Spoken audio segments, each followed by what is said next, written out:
সম্মানিত সুধী, এই পর্যায়ে সম্মিলিত মেধা তালিকায় প্রথম, দ্বিতীয় ও তৃতীয় স্থান অধিকারী প্রশিক্ষণার্থীদের সনদ প্রদান। সনদ বিতরণের সানুগ্রহ সম্মতি প্রদানের জন্য মাননীয় প্রধানমন্ত্রীর নিকট বিনীত অনুরোধ জানাচ্ছি।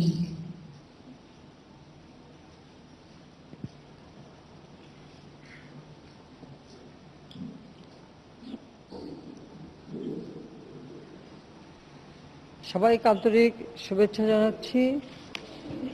একটু পরে অবশ্য আমি ভাষণ দেব, তবে এটা আমার জন্য খুবই দুঃখজনক যে আমি নিজে ওখানে উপস্থিত থাকতে পারলাম না করোনার কারণে। তবে যত দূরেই থাকি আমি আছি আপনাদের কাছে, আপনাদের মাঝে। আর বাংলাদেশ ডিজিটাল বাংলাদেশ, এখন ভার্চুয়ালি আমরা এই অনুষ্ঠানগুলি সম্পন্ন করছি। আমি জনপ্রশাসন মন্ত্রণালয়ের মাননীয় প্রতিমন্ত্রীকে ৭১তম বুনিয়াদী প্রশিক্ষণ কোর্সে অংশগ্রহণকারী বিসিএস কর্মকর্তাদের মাঝে মেধা সনদ বিতরণের জন্য অনুরোধ জানাচ্ছি। আমার পক্ষ থেকে আপনি করবেন। ধন্যবাদ।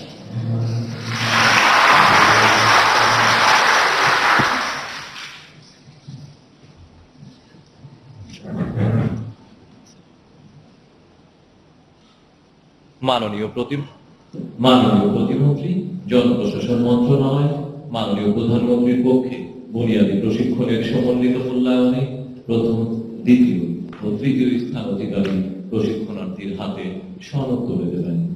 প্রথমেই আসছেন তৃতীয় স্থান অধিকারী জনাব ASM তাজুল ইসলাম।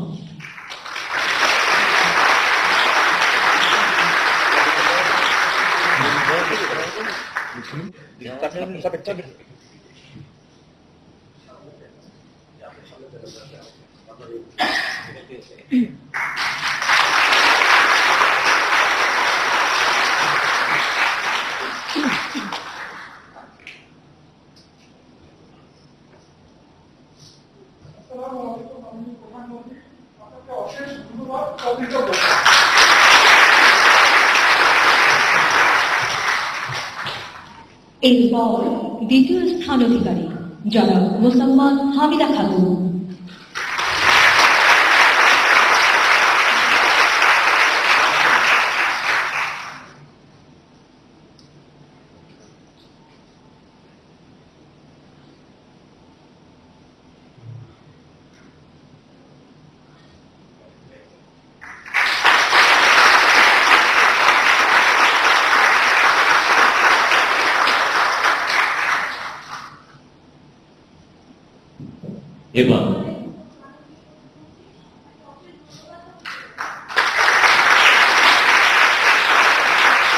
এবার প্রথম স্থান অধিকারী জনাব ANM আশিক বিল্লাহ।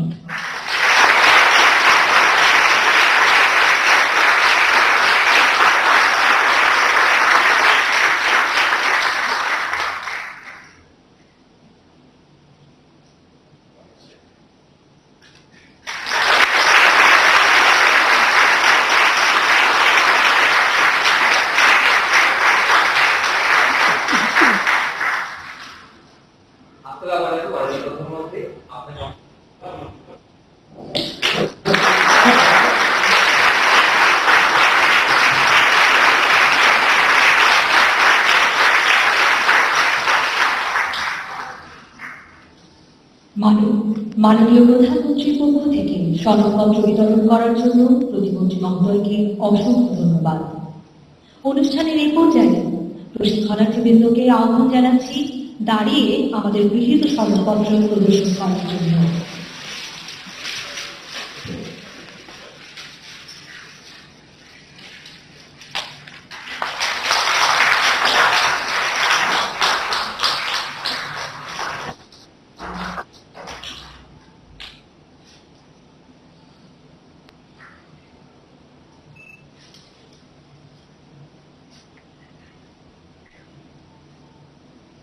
প্রশিক্ষণার্থীবৃন্দকে বিনীতভাবে অনুরোধ করছি নিজ নিজ আসন গ্রহণ করার জন্য। সম্মানিত সুধী, অনুষ্ঠানের এই পর্যায়ে নবীন কর্মকর্তাদের উদ্দেশ্যে দিক নির্দেশনামূলক বক্তব্য প্রদানের জন্য মাননীয় প্রধানমন্ত্রীকে বিনীতভাবে অনুরোধ জানাচ্ছি।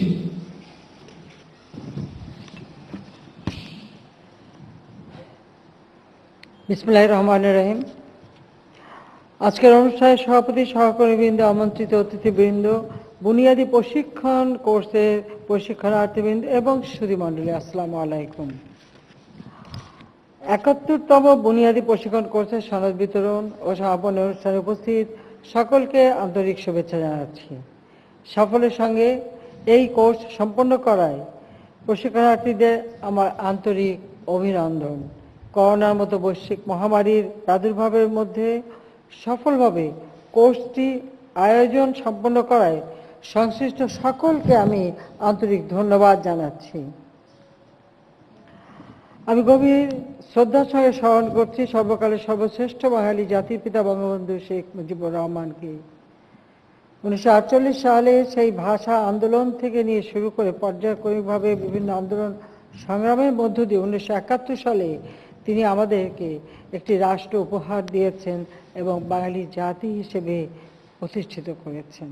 আমি শ্রদ্ধা জানাই জাতীয় চার নেতার প্রতি, 30 লক্ষ শহীদের প্রতি, 2 লক্ষ মা বোনের প্রতি। এটা যুদ্ধবিধ্বস্ত বাংলাদেশের দায়িত্ব তিনি হাতে নিয়েছিলেন।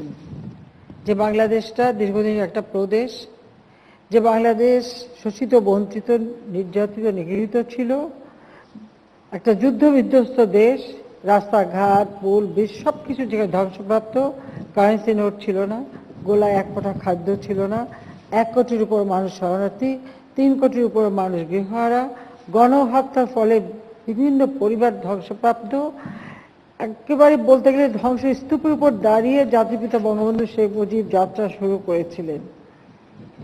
হাতে সময় পেয়েছিলেন মাত্র 3 বছর, 3.5 বছর।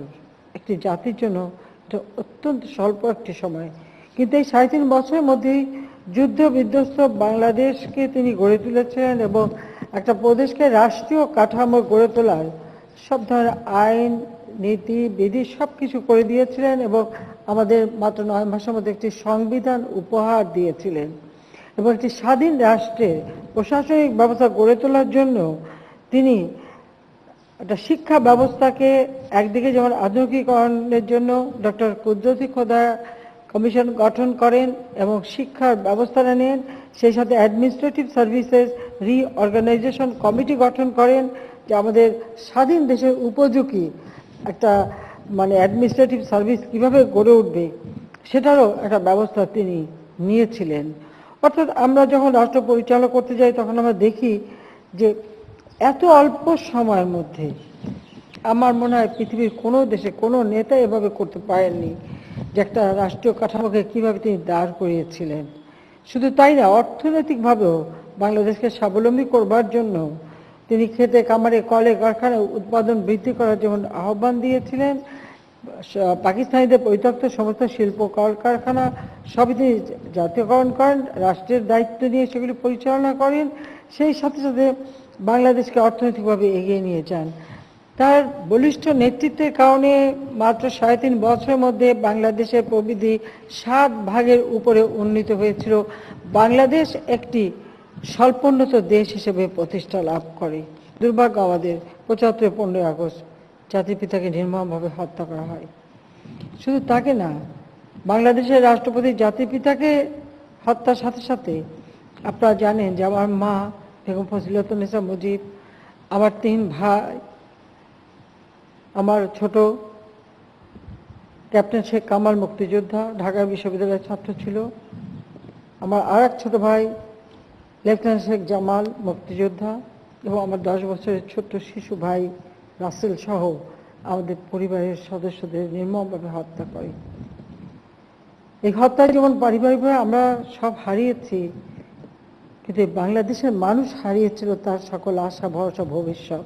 কারণ যে আদর্শ নিয়ে বাংলাদেশ স্বাধীন হয়েছিল, 75 15 আগস্ট জাতিপিতাকে হত্যার পর থেকে যে হত্যা ষড়যন্ত্রের রাজনীতি শুরু হয়, সংবিধান লঙ্ঘন করে অবৈধভাবে সরকার ক্ষমতা দখলের যে পালা শুরু হয়, তারপরে বাংলাদেশ আদর্শ বিচ্যুত হয়। 21টা বছর সময় নষ্ট হয়ে গেছে একটি স্বাধীন দেশের। এই 21 বছরে অনেক উন্নতি করা যেত, বা জাতিপিতা বঙ্গবন্ধু শেখ মুজিব যদি বেঁচে থাকতেন বেশি সময় লাগতো না, তিনি আরো 5 বছরের একটা পরিকল্পনা নিয়েছিলেন, তার মধ্যে বাংলাদেশ কিন্তু আরো দাঁড়িয়ে যেত। কিন্তু সেই সুযোগটা তাকে দেওয়া হলো না, এবং সেই আদর্শ থেকে বিচ্যুত হয়ে বাংলাদেশ যেন একেবারে দিকহারা হয়ে যায়। 21 বছর পর আওয়ামী লীগ সরকারে আসে। সরকার আসার পর থেকে আমরা জাতির পিতার সেই আদর্শ নিয়ে, আমাদের মহান মুক্তিযুদ্ধের চেতনা এবং স্বাধীন বাংলাদেশের আদর্শ নিয়ে আমরা রাষ্ট্র পরিচালনার দায়িত্ব নিই। এবং 96 থেকে 2001 সালের মধ্যে বাংলাদেশ খাদ্য স্বয়ংসম্পূর্ণতা অর্জন করে এবং সারা বিশ্বব্যাপী একটা মর্যাদা আমরা পেতে শুরু করি, এবং উন্নয়নের গতিধারাটা অব্যাহত থাকে। দারিদ্র বিমোচন, স্বাস্থ্য সেবা মানুষের ঘরে পৌঁছে দেওয়া, গৃহহীন মানুষকে ঘর তৈরি করে দেওয়া, যুব সমাজের জন্য কর্মসংস্থান ব্যবস্থা করা, শিল্প কলকারখানা চালু করা, কৃষি উৎপাদন বৃদ্ধি করা, নানা কর্মসূচি এবং নিরক্ষরতা দূর করা, স্বাস্থ্যসেবা জনগণের দৈর্ঘ্যে পৌঁছে দেয়, এই ধরনের অনেক কর্মসূচি ওই স্বল্প সময়ের মধ্যে আমরা কিন্তু হাতে নিয়েছিলাম, যার শুভ ফলটাও দেশবাসী পেতে শুরু করেছিল। তারপরেও 5 বছর সময়, খুব অল্প সময়ের মধ্যে আবার সরকার পরিবর্তন হলো, এরপর আবার 7টা বছর বাংলাদেশের জীবন থেকে হারিয়ে যায়। 2008 নির্বাচনে জয়ী হয়ে 9 যখন আমরা সরকার গঠন করি, তখন থেকে আমরা পরিকল্পনা নেই। যেমন আমরা পূর্বেও জাতিপিতা পদক অনুসরণ করে পঞ্চবার্ষিকী পরিকল্পনা নিয়ে রাষ্ট্র পরিচালনার দায়িত্ব শুরু করেছিলাম, ঠিক তেমনিভাবে আবার 2009 সরকার গঠন করে আমরা একদিকে যেমন পঞ্চবার্ষিকী পরিকল্পনা হাতে নিয়েছি, সেই সাথে সাথে 10 বছর মেয়াদী প্রথমবারে আমরা প্রেক্ষিত পরিকল্পনা প্রণয়ন করি 2010 থেকে 2020, এবং অত্যন্ত সফলতার সাথে আমরা তা বাস্তবায়ন করি। জাতিসংঘ ঘোষিত এমডিজিও আমরা সফলতার সাথে বাস্তবায়ন করি। আমরা 9 থেকে এই পর্যন্ত একটানা সরকারে আছি বলেই দেশের উন্নয়নের কাজগুলি ত্বরান্বিত করতে সক্ষম হয়েছি। আমরা 2021 থেকে 2041 প্রেক্ষিত পরিকল্পনা প্রণয়ন করেছি, এবং তারই ভিত্তিতে আমরা 5 বছর মেয়াদী পঞ্চবার্ষিকী পরিকল্পনাগুলি একে একে প্রণয়ন করে আমরা বাস্তবায়ন করে যাচ্ছি। আমাদের যে লক্ষ্য ছিল 2008 নির্বাচন ইস্তাহারে ঘোষণা দিয়েছিলাম 2021 সালের মধ্যে বাংলাদেশ মধ্যম আয়ের দেশ হবে। আল্লাহর রহমতে আমরা আজকে উন্নয়নশীল দেশে উন্নীত হয়েছি। বাংলাদেশ এখন একটা মধ্যম আয়ের দেশ হিসেবে সক্ষমতা পেয়েছে। আমরা দারিদ্র্যের হার হ্রাস করেছি, যেখানে 41 ভাগ থেকে আজকে 20 ভাগে আমরা নামিয়ে আনতে সক্ষম হয়েছি। প্রবৃদ্ধি আমরা 8.15 উঠাতে সক্ষম হয়েছিলাম, কিন্তু দুর্ভাগ্য করোনা ভাইরাস নামে একটি ভাইরাস আজকে সারা বিশ্বটাকেই তোলপাড় করে দিয়েছে। সারা বিশ্বের অর্থনীতি স্থবির হয়ে গেছে, সমস্ত ব্যবসা বাণিজ্য সব কিছুতে একটা বাধা আসছে। কিন্তু তারপরেও আমাদের প্রচেষ্টা রয়েছে যে আমরা এর ভিতরেও কিন্তু আমরা বাজেট প্রণয়ন করে যাচ্ছি, আমরা পরিকল্পনাগুলি হাতে নিচ্ছি, এবং হয়তো কিছুদিনের জন্য সব কিছুতে থমকে গিয়েছিল, তারপর আমরা পরিকল্পনা অনুযায়ী প্রকল্পের কাজ আমরা অব্যাহত রেখেছি। কারণ আমাদের লক্ষ্যটা হচ্ছে 41 সালের মধ্যে বাংলাদেশকে আমরা উন্নত সমৃদ্ধ বাংলাদেশ হিসেবে গড়তে চাই।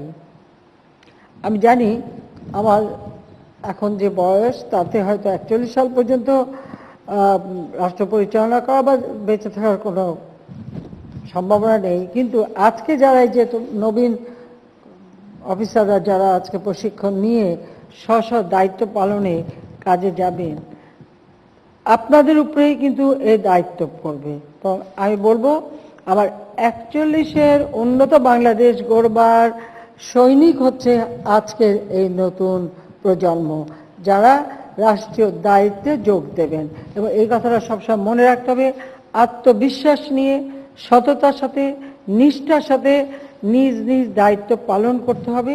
সবসময় একটা কথা মনে রাখতে হবে যে বাংলাদেশ আমাদের মাতৃভূমি, আমরা বাঙালি, আমরা যুদ্ধ করে বিজয় অর্জন করেছি, আমরা বিশ্বের বুকে মাথা উঁচু করে সম্মানের সাথে চলব। 75-এর পর সে সম্মান আমরা হারিয়েছিলাম, কিন্তু 2009-এর পর থেকে এ পর্যন্ত নিরলস পরিশ্রম করে সেই সম্মান আমরা ফিরিয়ে আনতে সক্ষম হয়েছি। ভবিষ্যতে যেন আর কখনো এই সম্মান নষ্ট না হয় সেদিকে বিশেষভাবে দৃষ্টি দিতে হবে। তাছাড়া আমি পরিকল্পনা করে যাচ্ছি, যেমন 2041 পর্যন্ত যেমন প্রেক্ষিত পরিকল্পনা করেছি, সেই সাথে সাথে আমরা 2100 সাল পর্যন্ত ডেল্টা প্ল্যান তৈরি করেছি। এবং সেটা বাস্তবায়নের কাজ আমরা শুরু করেছি। হ্যাঁ, এই সমস্ত পরিকল্পনাগুলি বিশ্বের সাথে আমাদের তাল মিলিয়ে চলতে হবে। প্রযুক্তি এবং বিজ্ঞানের নতুন নতুন উদ্ভাবন হবে, তার সাথে সামঞ্জস্য রেখেই আবার এগুলি হয়তো সময় মতো মানে সংশোধন করতে হবে বা নতুন নতুন ধারণা নিতে হবে। কিন্তু একটা কাঠামো যদি থাকে তার উপর ভিত্তি করে কিন্তু সব কাজগুলি করা সম্ভব। আর আমি তো মনে করি এখনকার নতুন প্রজন্ম এত বেশি প্রযুক্তির বিকাশের কারণে আজকে তাদের চিন্তা ভাবনা শিক্ষা অনেক বেশি অগ্রগামী। কাজে সেগুলি কাজে লাগিয়ে দেশকে এগিয়ে নিয়ে যেতে হবে। সবসময় দেশের মানুষের জন্য যে একটা কর্তব্যবোধ সেটা অবশ্যই থাকতে হবে। কাজে আমরা ডিজিটাল বাংলাদেশের সেই সময় করেছিলাম বলেই কিন্তু আজকে এই যে ভার্চুয়ালি সবার সঙ্গে মিশতে পারছি বা কথা বলতে পারছি বা কাজগুলি করতে পারছি। এটা যদি না হতো তাহলে কি অবস্থাটা দাঁড়াতো। 96 সালে যখন আমি সরকার আসি, কারো হাতে কিন্তু মোবাইল ফোন ছিল না। আমাদের ফোন ছিল সব অ্যানালগ, ডিজিটাল ছিল না। আওয়ামী লীগ সরকার এসে কিন্তু ডিজিটাল ফোন করে এবং মোবাইল ফোনগুলি আমরা বেসরকারি খাতে উন্মুক্ত করে দিয়ে সকলের হাতে হাতে পৌঁছে দিয়েছি। আর এখন তো ডিজিটাল বাংলাদেশ, বঙ্গবন্ধু স্যাটেলাইট 1 আমরা উৎক্ষেপণ করেছি, ব্রডব্যান্ড সমগ্র বাংলাদেশে আমরা দিয়ে দিচ্ছি। এবং অর্থাৎ যোগাযোগটা, তথ্য প্রযুক্তির যে যোগাযোগ, সেটা অনেক উন্নতি আমরা করে দিয়েছি বলেই আমাদের কর্মসূচিগুলি আমরা কাজ করে যাচ্ছি। আমাদের জন্য 2020 এবং 2021 অত্যন্ত গুরুত্বপূর্ণ একটা সময়। 2020 সাল জাতির পিতার জন্মশতবার্ষিকী আমরা উদযাপন করার ব্যাপক কর্মসূচি নিয়েছিলাম, কিন্তু করোনার কারণে লোক সমাগম করে সেগুলি আমাদের স্থগিত করতে হয়। কিন্তু আমরা থেমে থাকিনি। আমরা সিদ্ধান্ত নিলাম বাংলাদেশের একটি মানুষও গৃহহীন থাকবে না, ভূমিহীন থাকবে না। যাদের কিছু নেই, জমি নেই, ঘর নেই, তাদেরকে আমরা জমি এবং ঘর দেব।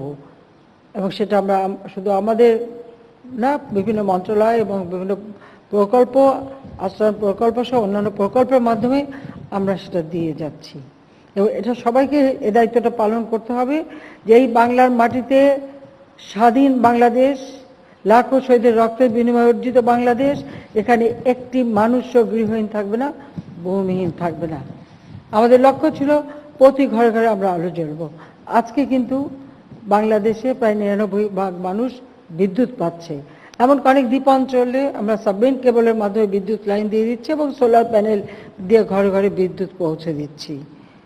রাস্তাঘাট, পুল, ব্রিজ সহ অবকাঠামোগত উন্নয়নের ব্যাপক কর্মসূচি আমরা বাস্তবায়ন করে যাচ্ছি। সেই ক্ষেত্রে আমাদের মানে নৌপথ, সড়কপথ, আকাশপথ, রেলপথ সব দিকেই কিন্তু আমরা বিশেষ মানে পরিকল্পনা নিয়ে আমরা এগিয়ে যাচ্ছি, যেন বাংলাদেশের কোনো অঞ্চল অবহেলিত না থাকে।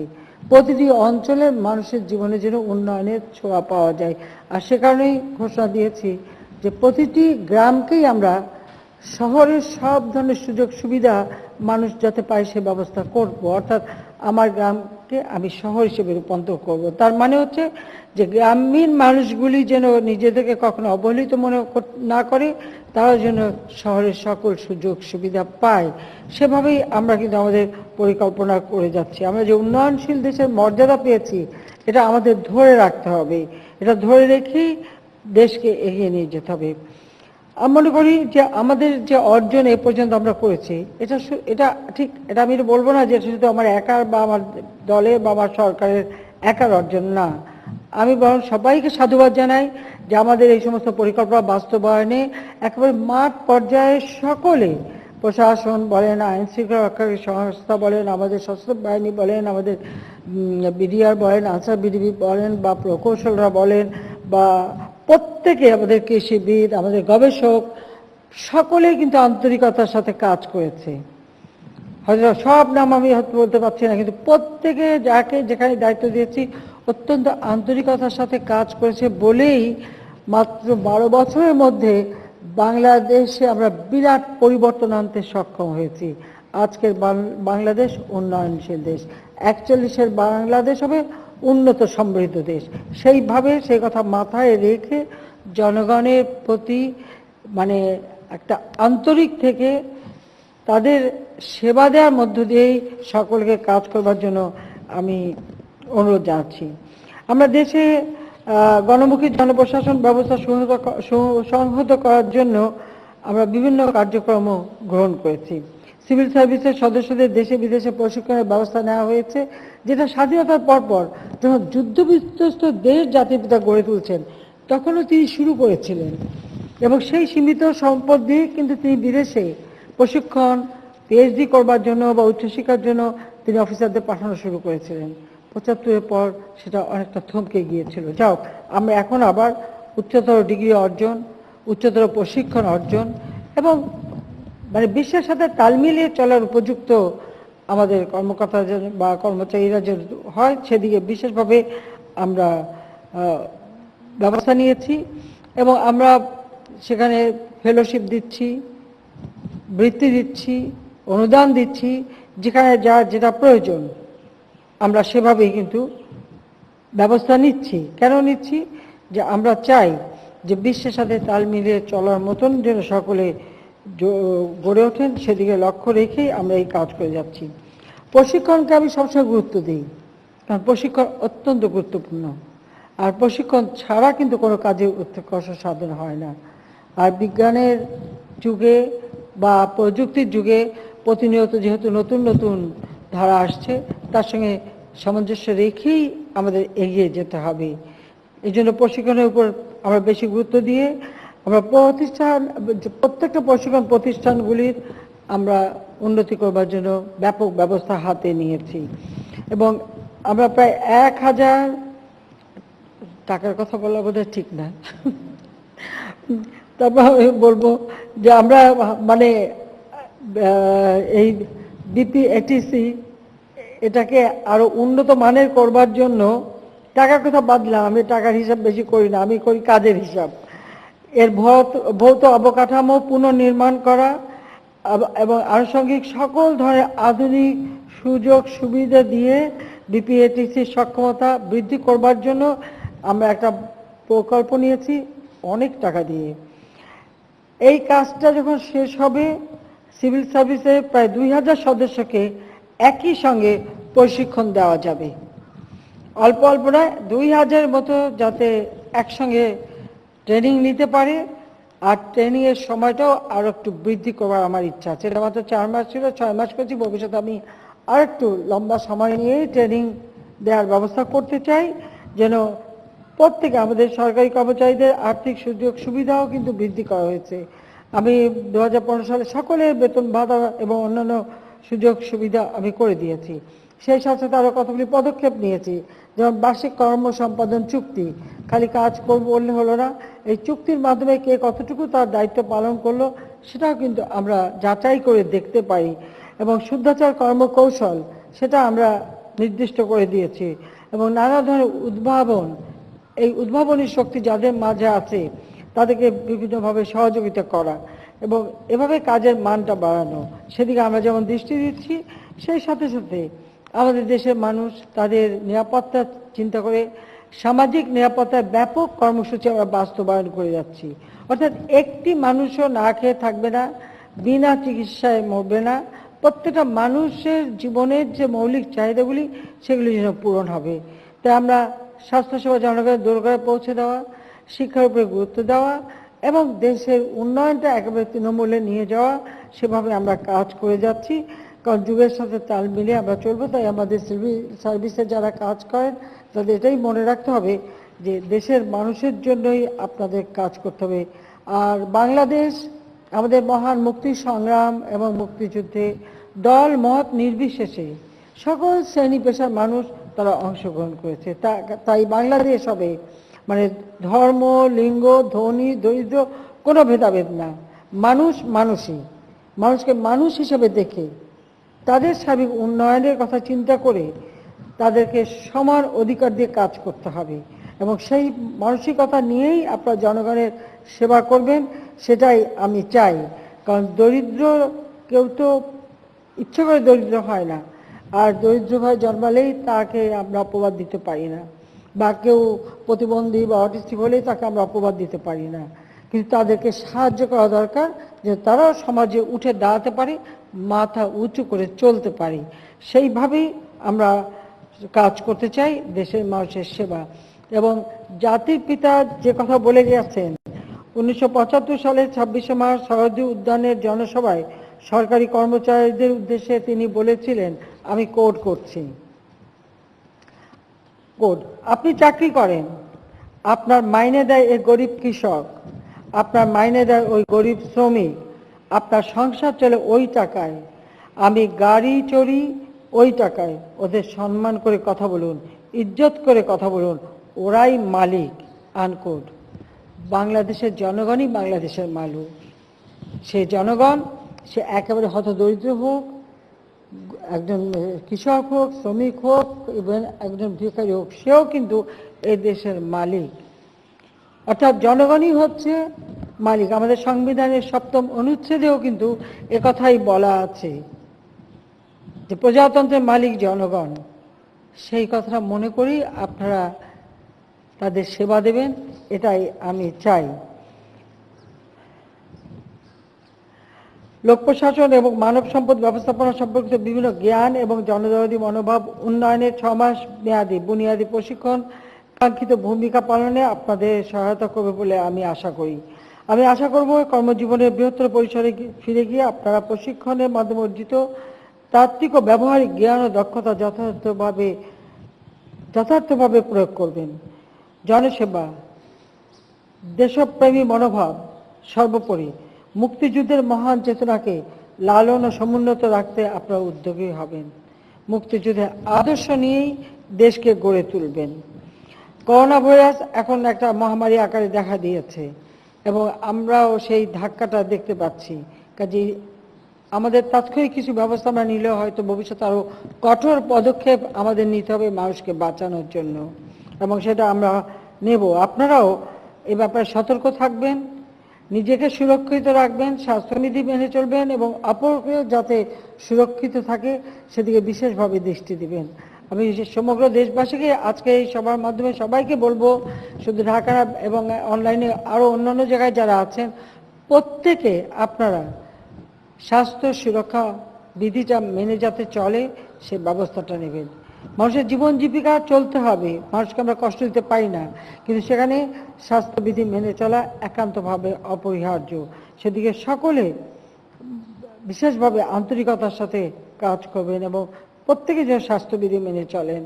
আমি যেমন মাস্ক পরা এটা একান্তভাবে দরকার, সেই সাথে সাথে একটু গার্গেল করা, বা প্রত্যেকে যখন মিশবেন বা কোথাও কাজ করবেন, অফিস আদালতে যাবেন বা মার্কেটে যাবেন, যেখানে যাবেন ঘরে ফিরে সাথে সাথে একটু গরম পানির ভাপটা নেবেন, যাতে, কারণ এই ভাইরাসটা সবসময় আপনারা দেখেন নাকের থেকে এটা নেওয়া হয়, নমুনা নেওয়া হয়, অর্থাৎ সাইনাসের যে বাসা বাঁধে, তো সেটা যেন না বাঁধতে পারে সেজন্য একটু গরম পানি ভাপ নিয়ে নিজেকে সুরক্ষিত করা এবং অপরকে সুরক্ষিত করা, এবং যেখানে যাবেন মাস্কটা পরে রাখবেন।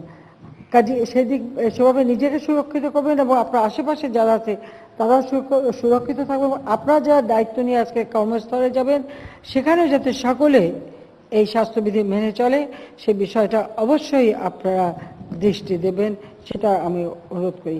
যাক, আমি সবাইকে আমার আন্তরিক অভিনন্দন জানাচ্ছি এবং যারা খুব ভালো রেজাল্ট করেছেন তাদের তো বটেই, এবং সকলে মিলে পাশ করেছেন সেজন্য সবাইকে আন্তরিক অভিনন্দন। আপনাদের কর্মজীবন সার্বিক সাফল্য আমি কামনা করি।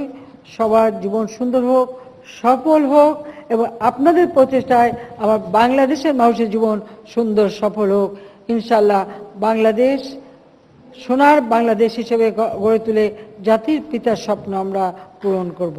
আপনাদেরকে ধন্যবাদ জানাচ্ছি এবং পরিশেষে 71তম বুনিয়াদী প্রশিক্ষণ কোর্সের সফল আয়োজনের জন্য বাংলাদেশ লোক প্রশাসন প্রশিক্ষণ কেন্দ্র সহ সকল প্রশিক্ষণ প্রতিষ্ঠান সংশ্লিষ্ট সকলকে আন্তরিক ধন্যবাদ জানাচ্ছি। ভালো থাকেন, সুস্থ থাকেন।